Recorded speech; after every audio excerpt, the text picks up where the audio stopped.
Salut mes Nakamas, c'est le Dog, j'espère que vous allez bien. Bienvenue pour une vidéo news. Ça fait longtemps qu'on n'en avait pas fait. Vidéo news sur One Piece. Pourquoi? Parce qu'il y a eu plein d'informations. D'une pause d'Eiichiro Oda, la fin de Wano Kuni qui a été datée et surtout des décors sur la série Netflix. Un truc absolument de malade et on va en parler dans cette vidéo. Mais avant ça, je voudrais faire une news hyper importante. S'il vous plaît, écoutez-la parce que la chaîne est un tout petit peu en danger. Normalement, mardi, c'est les réactions live d'épisodes que je fais justement sur ADN. Et malheureusement, depuis que je fais les réactions live d'ADN, je me suis fait démonétiser toutes mes vidéos. Donc, ça fait un petit peu chier. Je me suis pris en plus un strike de la part de la Toei. Et l'algorithme de YouTube, à cause de ça, me plombe ma chaîne. C'est-à-dire que je ne suis plus référencé, je ne suis plus mis en avant. Et vous n'avez plus de notifications. Donc, je fais une vidéo demain pour vraiment expliquer quels sont les problèmes qui sont liés à ma chaîne. Et aussi donner des conseils pour ceux qui perdent des abonnés. Et ceux, justement, qui perdent des vues. Parce que j'ai vu avec mon network qu'il y a un moyen de rattraper ça. Et aussi, ce qui est très important, je le demande très rarement, mais s'il vous plaît, là je le fais un petit peu à contre-cœur, mais si vous n'êtes pas encore abonné à la chaîne, abonnez-vous, ou si tout simplement YouTube vous a désabonné de ma chaîne, des fois ça arrive, n'hésitez pas à justement vous abonner, rappuyez sur la cloche parce que vous ne recevez plus absolument de notifications et ça se ressent un petit peu sur la chaîne. Mais encore une fois, on va en parler plus demain. Ça sera une vidéo qui sera aussi très très importante pour vous aussi, par exemple, qui voulez vous lancer sur YouTube ou qui avez une chaîne et qui avez des sérieux soucis. Eh bien, j'ai fait des recherches et on m'a donné pas mal de conseils. Ça sera très très bon pour vous. Bref, ça, c'était la petite info. Maintenant, on va passer vraiment dans le vif du sujet. Premièrement, je voudrais faire un gros coucou à Anto de One Piece Spoil qui me prévient, rappelez-vous, je vous en parle souvent, quand il y a des spoils, il me dit « Hey le doc, casse-toi d'internet !» parce que là maintenant il y a les spoils, donc il m'a prévenu parce que les spoils sont déjà sortis hier, donc voilà. Et il m'a prévenu aussi ce matin pour me dire que quoi? Eh bien tout simplement que à partir du 27 juin, Eiichiro Oda prendra une pause jusqu'au 25 juillet afin de préparer la saga finale de son œuvre. Du coup, l'arc Wano prendra fin au chapitre 1053, c'est-à-dire que nous avons encore 2 chapitres pour la fin de Wano Kuni, et ça va faire du bien. Pourquoi? Parce que ça va permettre de préparer aussi le film. Je pense que il va y avoir l'anime, lui, il va toujours continuer pour. Je pense qu'il va y avoir sûrement des épisodes un petit peu filaires, comme il y a un petit peu à chaque fois pour préparer, annoncer le film qui sort. Et en un sens, c'est bien qu'il prenne une pause parce que il en a besoin. Il y a un rythme qui est quand même hyper soutenu, même si on a une pause de temps en temps. Pause à peu près tous les 3-4 chapitres que lui il met en place, et aussi il y a des pauses qui sont faites par rapport aux vacances et qui sont liées là carrément au Weekly Shonen Jump. Et même s'il avait pris toutes les grandes vacances, même s'il avait pris 2 mois de pause, il n'y a aucun souci parce que, encore une fois, je le dis dans les critiques analyses, on sent qu'il a une certaine, qu'il est en train de rusher son manga et qu'il ne fait peut-être pas ce qu'il a vraiment envie de faire, ou qu'il a besoin un petit peu de mettre à plat les choses pour pouvoir vraiment rentrer dans la phase finale de One Piece, phase finale qui va encore durer, à mon sens, je pense encore 4-5 ans. C'est toujours 4-5 ans, mais ça recule toujours de 4-5 ans, mais voyez que Wano Kuni a mis 4 ans à se faire, ce qui est un truc absolument dingue, et donc je pense qu'il faut une période qui soit encore plus longue pour vraiment amener tous les tenants et tous les aboutissants de tout ça, parce qu'on a encore Elbaf, on a encore tout plein de trucs qui n'ont pas été annoncés, et bien sûr il y a les révolutionnaires, il y a Barbe Noire, il y a les dragons célestes, il y a Ilsama, le Gorosei, les trucs des Shichibukai, les Revo comme j'ai déjà dit, mais là avec Vegapunk, enfin il y a des trucs absolument de taré, la flotte de Luffy normalement qui doit faire une grande action, donc vous voyez tout ce qui va se passer. Il y a encore un animal, mais non, un amiral qu'on a encore aucune news, Fujitora, de où il vient, quels sont ses choix, enfin il y a plein de trucs absolument dingues et qui doivent nous être racontés. et donc je pense qu'on est encore parti pour 4-5 ans facile, et oui, que Eiichiro Oda prenne une pause, franchement ça en un sens que quand j'ai eu cette annonce, franchement j'ai été hyper, tiens regarde, il y a un petit truc qui vient de s'annoncer, j'ai été hyper heureux, et ça fait vraiment du bien. Donc ça c'était la première chose. Maintenant on va parler de l'annonce de Netflix. Alors Netflix nous a foutu un petit teaser avec les décors, et c'est un truc absolument de malade. Et dans cette vidéo, qu'est-ce qu'on va faire? On va essayer d'analyser les choix artistiques et les comparer à ce qu'a fait Eiichiro Oda et ce qui a été fait au niveau de l'anime. Pourquoi? Parce que regardez là-bas derrière, il y a plein de caisses, il y en a même en bas. En ce moment, je suis en train de retrier tous mes documents. Pourquoi? Petite parenthèse, parce que dernièrement, il y a un mec qui est un collectionneur, sa maison elle a cramé et il a tout perdu. Et dans ma tête, je me suis dit, putain, si ça m'arrive, je vais chialer. Je vais chialer parce que j'ai des trucs qui sont absolument introuvables. Et donc, je suis en train de tout trier. Regarde, il y a plus de 10 000 documents. Là, par exemple, vous avez un classeur rempli de tout ce qui est la première partie de East Blue. Ah! Donc, vous voyez, là, c'est des documents sur Fushia-Town. Là, alors, c'est par les grandes pochettes, mais voilà, vous voyez ici, on est sur les personnages qu'il va y avoir justement avec Alvida, et dedans, il y a aussi les bateaux. Il y a plein de trucs qui sont à l'intérieur. Et donc, ce que j'ai fait, c'est que j'ai cherché un petit peu dans tous ces documents, et je les ai mis pour qu'on voit quel est le style artistique qui est lié au niveau de la série, et le style artistique qui a été fait au niveau de la série animée. Pourquoi? Parce que la série animée, les documents qui ont été faits ont été faits à partir de bases de croquis d'Eiichiro Oda, et à partir de là, ils ont créé un univers dans l'anime qui est vraiment proche de ce qu'a dessiné Eiichiro Oda. Or, ce qu'on va avoir dans la série, même si c'est le même univers One Piece, c'est-à-dire qu'on va avoir exactement les mêmes lieux et les mêmes bateaux, l'aspect artistique est totalement différent, et donc ça va donner une autre vision de One Piece. Et je trouve que ça, c'est vachement culotté. C'est vachement culotté, mais c'est vachement intelligent. Pourquoi?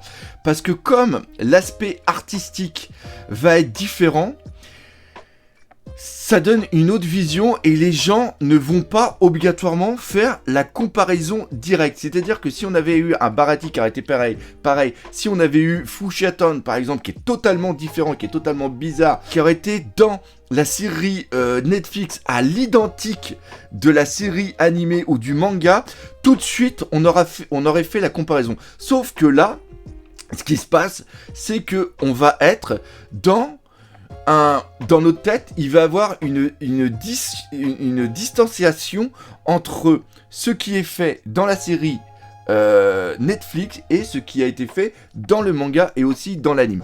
On va commencer par quoi? On va commencer tout simplement par le Going Merry. Going Merry qui est vraiment...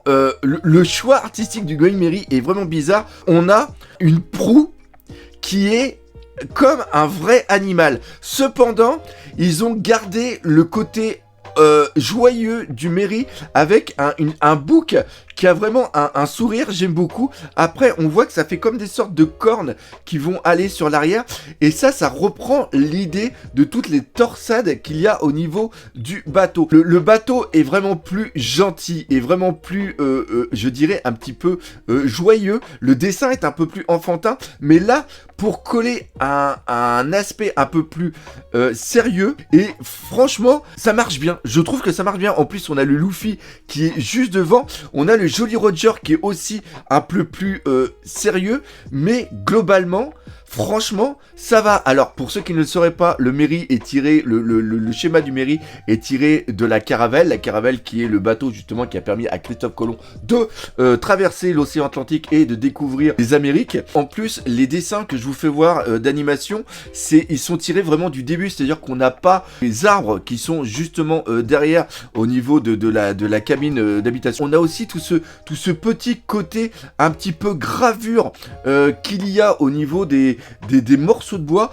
et franchement j'aime beaucoup. Le concept art est vraiment très très bon, et après on voit le bateau qui est fait carrément à l'échelle 1, c'est un truc absolument de taré avec le canon à l'avant. Ça va vraiment dans l'aspect artistique qu'ils veulent donner à la série, et pour le Merry ça peut sembler bizarre ça peut être rebutant au premier abord, mais, franchement, je valide. Et je vais être chiant avec ça, mais encore une fois, j'espère qu'ils vont faire des figurines et des maquettes, parce que franchement, j'adore le design qu'ils ont fait. Alors maintenant, on va passer au Lady Duck. Alors, le Lady Duck, au niveau de l'animation, au niveau des dessins d'Ichiro Oda, et aussi de ce qui a été fait au niveau de la série animée, on est déjà sur un bateau de base, qui est un bateau à peu près normal qu'on peut trouver. Et le seul truc qui a été rajouté justement à l'avant, c'est cette sorte de tête de canard avec un collier. Et quand on regarde le Lady Duck qui a été fait au niveau du concept art, on voit que ils ont rajouté des ailes qu'on ne voit pas dans le dessin d'Ichiro Oda et celui qui a été fait au niveau de l'animation.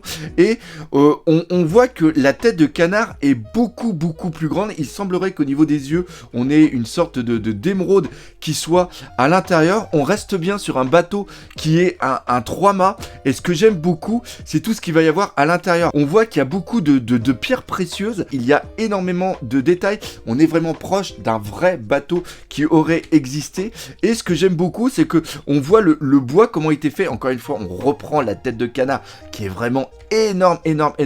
J'adore le fait qu'ils aient mis des cœurs sur les boulets. C'est des petits détails, les boulets qui sont roses avec des cœurs dessus. Enfin, franchement, j'adore. Et je sais pas s'ils vont garder un petit peu cet aspect un petit peu vieilli de Lady Duck. Pourquoi? Parce que ça vient un petit peu contrecarrer à ce que voulait Lady Duck, c'est-à-dire qu'elle voulait que son bateau soit absolument nickel, vraiment parfait, pas un truc de poussière. Rappelez-vous au tout début, elle voit qu'il y a de la poussière et elle matraque carrément la gueule d'un de ses matelots. Et là, on voit que le bateau est quand même un petit peu ancien, il est pas nickel comme il est justement dans le manga et aussi dans l'anime. Par contre, ce que j'aime bien, c'est qu'ils ont mis aussi des miroirs et on voit qu'il y a toute une dorure qui vont apporter énormément de détails, chose qui n'est pas dans l'animation. Alors pourquoi il n'y a pas autant de détails dans l'animation? Tout simplement parce que plus il y a de détails et plus ils doivent prendre de temps justement à les dessiner. C'est pour ça que souvent on va avoir des parties qui vont être assez simples. Pourquoi? Parce que comme ça permet aux animateurs de perdre moins de temps sur les décors à les faire pour prendre plus de temps au niveau de l'animation, au niveau des mouvements des personnages. Et encore une fois, on voit que contrairement au Merry où j'ai parlé tout à l'heure que c'était une sorte de caravelle qui était vraiment avant le temps des pirates, là on a vraiment un bateau qui fait penser un petit peu au style qu'il y a dans les pirates des Caraïbes, qui est vraiment beaucoup plus grand, beaucoup plus gros, toujours un petit peu avec cet aspect rose. Donc le Lady Duck, franchement, je valide et je pense qu'on peut avoir quelque chose d'assez sympa.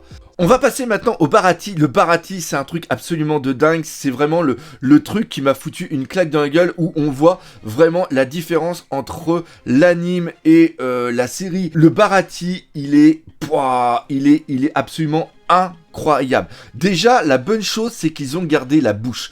La bouche est identique à celle qu'on a justement dans l'anime. Cependant, l'œil, on a une sorte de verrière qui est en relief, chose qu'on n'a pas au niveau de l'anime et aussi du manga, parce que c'est seulement un œil qui est dessiné. Et à l'intérieur de la bouche du poisson, d'ailleurs, je ne sais pas s'ils pourront faire comme dans le manga, c'est-à-dire qu'on a cette bouche qui se détache, où on a les canons qui sortent pour faire une sorte de vaisseau d'attaque. Là, ça semble un peu impossible à faire. Pourquoi? Parce que à l'intérieur de la bouche, nous avons un bar. Et on remarque surtout que dans le concept art, on voit que c'est très bling bling. Il y a beaucoup de dorures, il y a des lumières, il y a ces vitrines avec justement toutes ces bouteilles qu'il y a l'air d'avoir à l'intérieur. Ça fait un petit peu petit salon lunch avec vision sur l'extérieur.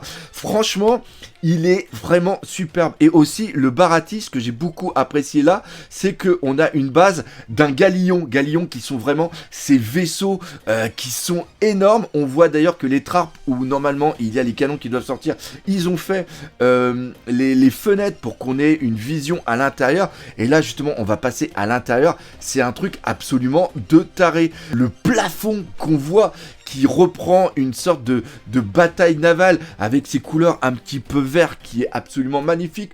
On a le dessous où on a cet aquarium, c'est-à-dire que ça reprend un petit peu que ce qu'il y a dans le Sunny, c'est-à-dire que dans le Sunny, il y a un immense aquarium où il y a les poissons et Senji va justement prendre les poissons qui sont à l'intérieur pour les cuisiner, comme ça les poissons sont directement frais. Et ça c'est quelque chose qu'on a aussi ici, et je trouve que c'est vraiment excellent.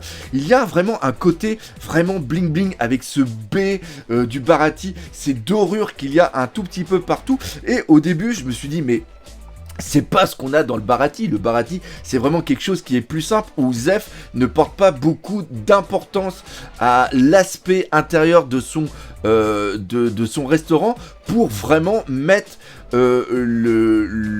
les effets sur le goût et la qualité de sa nourriture, pour qu'il y ait vraiment un contraste entre les deux. Mais quand je reprends les dessins qui ont servi justement à la réalisation des épisodes, et qui, encore une fois, je vous le rappelle, proviennent de croquis qui ont été faits par Eiichiro Oda, et à partir de là, après, les animateurs ont fait d'autres croquis pour savoir comment dessiner l'intérieur, et bien tu vois que c'est quand même assez classe. On a cet escalier en colimaçon qui est à l'intérieur, chose qu'on ne retrouve pas dans les concept art qu'on a au niveau du Bharati qui sont faits pour la série animée, mais on a vraiment cette petite qualité. On a toujours ces verres de vin qui sont mis au niveau des tables, ce côté un petit peu luxueux, ces rideaux qu'il y a au niveau des fenêtres, les tables avec les nappes, même si les chaises ne sont pas aussi de qualité avec autant de gravures. Et franchement, le côté un petit peu qualitatif que je ne me rappelais pas dans le Bharati, eh bien on le retrouve vraiment ici. On voit que dans le concept art, ils ont carrément foutu une sorte de phare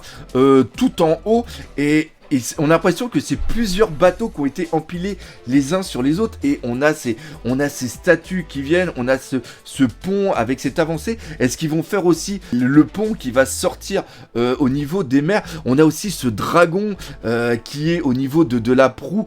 Ce Bharati m'en fout plein la gueule. Et si ils font un intérieur d'une qualité aussi présente qu'on a sur le concept art, c'est un truc absolument de malade. Alors, on commence avec le Fushaton, et on voit déjà, ce que j'aime beaucoup, c'est qu'on voit le bateau de Shanks, la proue du bateau de Shanks, avec cette tête de dragon. Elle est absolument dingue. Il y a toute une gravure dessus. Là où est le bateau, quand on reprend ce qu'il y a dans les dessins, on voit qu'il y a un ponton en bois pour justement pouvoir arriver jusqu'au bateau de Shanks. Il y a cette zone avec les escaliers, là où va être donné le chapeau à Luffy, et on voit que normalement c'est quelque chose qui est quand même assez vide. Là, quand on voit le choix qu'ils ont fait, on voit qu'il y a beaucoup d'avancées avec des cabanes qui vont être sur pilotis au niveau de l'eau. Même au niveau des moulins, on les voit un petit peu bizarres. On voit qu'il y a toutes les toiles. On voit qu'il y a un petit côté, on voit de la tôle. On voit que ça fait un petit peu village de pêcheurs, mais un petit peu pauvre. On voit aussi qu'il y a des palmiers. Il me semble pas qu'il y ait des palmiers au niveau de Fushaton. Et quand on reprend les dessins qui ont été faits au niveau d'Eiichiro Oda pour le manga, et aussi après pour l'anime, on voit que ce sont des moulins qui viennent plus des moulins d'Hollande, des moulins qui sont un petit peu arrondis sur le dessus. On voit qu'il y a des collines, on voit qu'il y a des barrières, on voit qu'il y a des arbres. C'est plus quelque chose qui va être européen, alors que là on est plus dans quelque chose qui va être dans le style vraiment Caraïbe. C'est là où ça dénature un petit peu cet aspect qu'on a un petit peu, je dirais, bucolique de Fushaton. C'est là où il y a aussi le Mont Corvo, c'est là où il y aura après tout le flashback de Luffy. Même le Partis Bar, quand on voit les croquis qui ont servi à l'animation, on voit que c'est un panneau en bois, on voit que l'intérieur est assez simple, alors que là on voit qu'il y a carrément des néons. On a l'impression que le village a été bâti sur l'eau. Ça fait vraiment bizarre. Vraiment, j'arrive pas à être imprégné par cet aspect. Donc, j'ai un peu de mal, mais encore une fois, c'est un choix artistique qu'ils font et qui peut vraiment apporter un plus. Encore une fois, il faut vraiment différencier ce qui a été fait dans le manga et l'anime, qui sont eux-mêmes vachement proches. Je vous dis souvent qu'il y a une sorte de relation vraiment entre les deux. Là, même si c'est One Piece, ça va être un univers visuel qui va totalement être différent. Et en un sens, moi ça me rassure. C'est pourquoi ? Parce que je ne vais pas regarder ça en me disant yes, je vais avoir une transposition de One Piece, le manga, en série Netflix. Là, j'ai une vision artistique d'un mec sûrement qui sont fans de One Piece. En plus, c'est supervisé par Eiichiro Oda. Donc, c'est quelque chose de différent. C'est si One Piece était dans un monde réel, comment cela aurait été fait. Et je trouve que c'est vraiment une très très bonne idée. Je suis curieux de savoir comment ils vont faire le monstre marin, comment ils vont faire les choses. Ça me donne une hype de fou au niveau de One Piece. Donc voilà quoi. Si on a des nouvelles news qui sont dites par rapport au personnage, par rapport au décor, par rapport au truc, dites-moi si vous voulez que je fasse des vidéos comme ça où c'est beaucoup plus recherché sur l'aspect un petit peu artistique. C'est quelque chose qui me plaît depuis très très longtemps. Ceux qui me connaissent pour Hardboot Passion, eh bien, vous savez que c'est quelque chose qui me tient énormément à cœur. Cette vidéo était longue, mais j'espère qu'elle vous aura fait plaisir. Encore une fois, par rapport aux problèmes que j'ai au niveau de ce qui se passe au niveau de ma chaîne, n'hésitez pas à aller regarder mes vidéos, à rebooster la chaîne pour que l'algorithme puisse le reprendre. De toute façon, je ferai une vidéo demain. Bref, j'espère que cette vidéo vous a fait plaisir. Je pense que vous le sentez. Moi, ça m'a fait super plaisir. Encore une fois, si c'est le cas, n'hésitez pas à partager par les autour de vous, laisser des commentaires, mais surtout, on n'oublie pas le principal, la série Netflix One Piece. Ça sera pas ça sera peut-être pas de la merde. Bah voilà, oui, je vais finir comme ça. C'est bizarre, mais je vais finir comme ça.